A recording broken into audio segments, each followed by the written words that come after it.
Hi there, it's Mare. Like the description said, I'm bringing you the spaghetti box journal that is Pink Christmas. After I go through the journal, I'll do a short process video on just the cover if anyone's interested. I like trying to use things that I already have, and it just inspired me, so I wanted to use it. So I'll be doing that. Let's see, it is approximately 10 by 4.25, 4.5. I used Stamperia Pink Christmas, just the little journaling cards that it came with. And let me reach over here. And also Sweetest Christmas. And it is, I don't know, Mintay? Minda? I don't know really how to pronounce that, but I just loved it. Pink and like an aqua blue color and some red and green in there. I also used just a couple digitals from Calico Collage on Etsy, and you can find her there. Okay, let's get started. This is the chunky charm I have on here. I made some angels and some crystals on there, all Christmas and winter themed. Another little angel. It just hooks on here, and you can take that off. And it's all fluffy on the side, different trims. This is like a little velvet, and these are shaker windows that I made here. This here is a miniature of the journal. Here, let's put it down. Hopefully you can see. Flip that first page. Oh, the tag fell out. Little pocket here with a little Christmas, little Santa tag. Little journaling page in there. Little mini book. Here's a little mini flip up. Isn't that hilarious? And here's a little pocket with another little tag and a little card in there. I'll put the string around it afterwards. This will be available in my Etsy shop, which is Lilac Pages. Get a better look. I used vintage and regular laces. Just some seam binding, crinkled and distressed.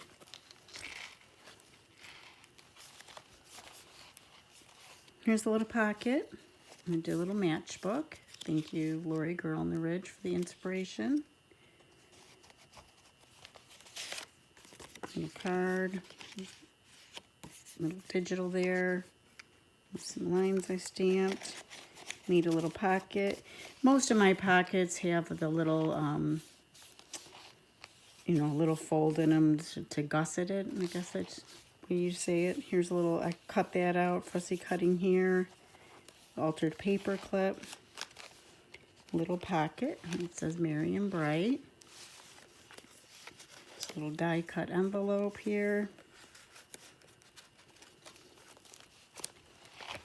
Little pocket I made out of vintage flash card, vintage bingo card here with a tag. And lines in the back. There is some glitter and glimmer mist in this. Little recipe card here. I think it just fit with it. A little bow and some collage work there. There's, different cupcakes and different food theme in the paper, so I thought a little recipe card would look cute. Here's part of the digitals, and that's a card from the paper collection. Here, stick it there for now. Some pretty coffee dyed paper. Put some index. This one here, I made the trees. Made them look like birch trees, so they are textured. And that comes down, a little closer look. This is another shaker. Move around in there. With some pink vellum. Little tree, a die cut tree. Put a little snow accents on there. This is just from an old music book. Made some hanging button ornaments on that one. Oh, I just love that paper. I just think the colors look so good together. Little belly band. With some digital, another digital here. Some journaling cards. It makes a little pocket on that. Envelope, this is pink parchment. The Stamperia card.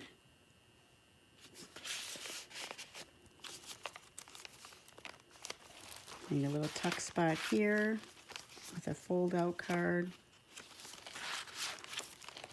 And this actually came in the mail. It's an envelope, and it was perfect timing because I was using all of these colors. And it's a window that you can put something else in. Personal photo. I made a little shop awning there. And that flips this way. Did some more fussy cutting and made some tags here.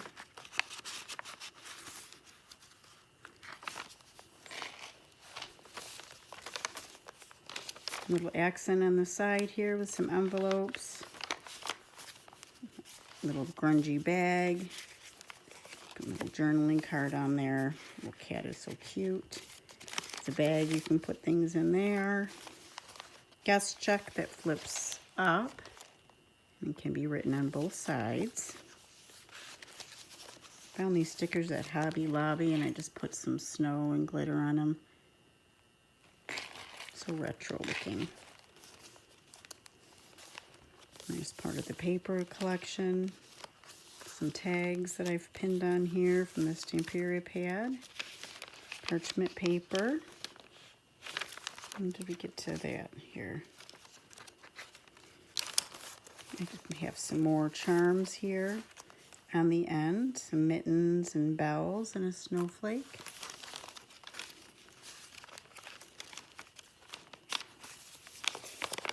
Envelope. This one's a bunny.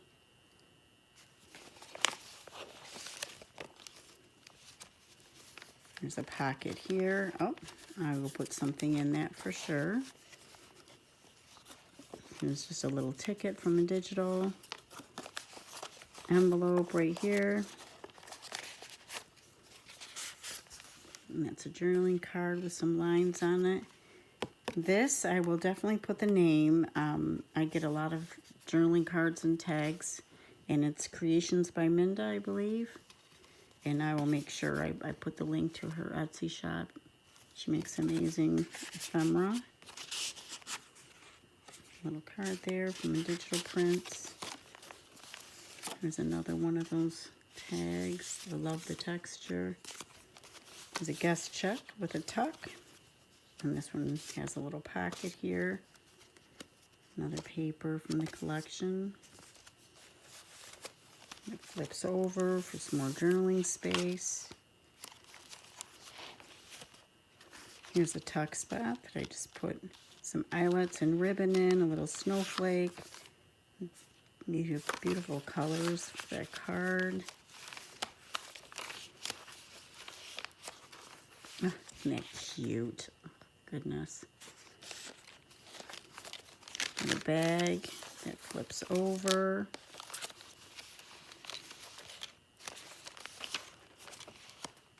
And this is the second half. There's like 30 pages or so here. And then there's another book here that can be removed. Here's a little bookmark I made with some trim there, and I just stuck a charm on the end. Now let's flip that. This is a little charm here.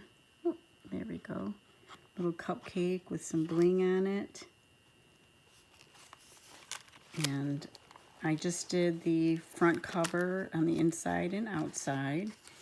The little pocket there, added some glitter accents, glimmer mist and such, and good stuff. Here, let me set that down.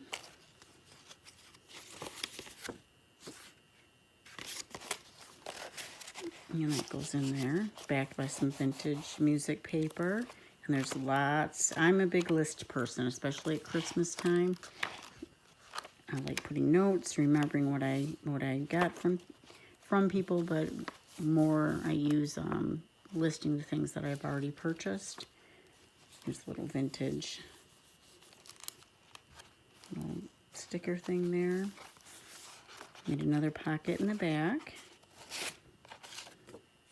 The journaling card there. And this is just in there with elastic, which can be out. And you can take this with you, and when you're done for the season or for the day, flip that around, then you can put it back in your book. And it does close nicely with the ties. And you can still keep all of this on there. Back pocket, some more fussy cutting work here. And I made this out of a old vintage flash card. The back, some gesso there, and there's a pocket in this one too. The little journaling card there.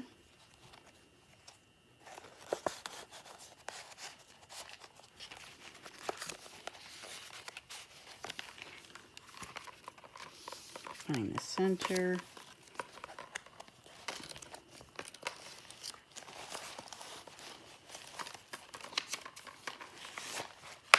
There we go. And it's back in the book. And this is the back. Okay, that is the journal.